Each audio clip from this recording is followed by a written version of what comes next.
Ya kan gitu. Begini Gitu kira-kira. Pak Natsir, tapi ketika pejabat-pejabat negara, oknum-oknum yang tidak bertanggung jawab ini mencoba untuk menyembunyikan harta tidak wajar mereka, Pak, ini kan biasanya modus-modus yang dipakai seperti kata Pak Natsir tadi, menyembunyikan dengan aset nama orang lain, bahkan yang tidak ada di lingkaran kerabat atau keluarga. Ini modusnya memang biasa seperti itu? Iya, itu supaya jangan mudah ya untuk dilacak oleh penegak hukum.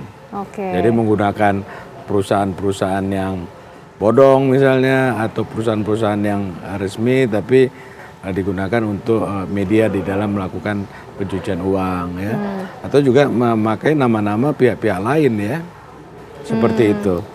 Nah Pak, bagaimana kemudian PPATK bisa mendapatkan informasi, mengidentifikasi kalau harta itu kemudian disimpan atas nama misalnya pembantunya atau drivernya begitu Pak?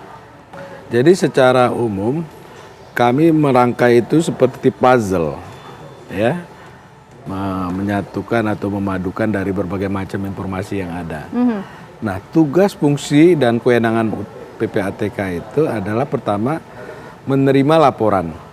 Ada yang disebut dengan laporan transaksi keuangan mencurigakan, LTKM pendekannya. Nah, ini kami terima dari penyedia jasa keuangan. Penyedia jasa keuangan itu ada bank, insurans, pasar modal, ya, money remittance, dan lain-lain.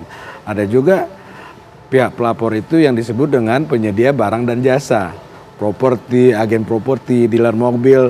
Ketika dia membeli Rubicon misalnya itu, dealernya harus wajib tuh melapor kepada PPATK karena nilainya di atas 500 juta ke atas. Nah, kemudian laporan transaksi keuangan mencurigakan, contohnya yang disampaikan bank lah misalnya ya, itu kita analisis. Ketika kita analisis ada indikasi tindak pidana pencucian uangnya, maka hasil analisis, hasil pemeriksaan itu kita sampaikan kepada penyidik. Penyidik dalam hal ini ada KPK, polisi, jaksa, ya, BNN, Bea Cukai, pajak, plus juga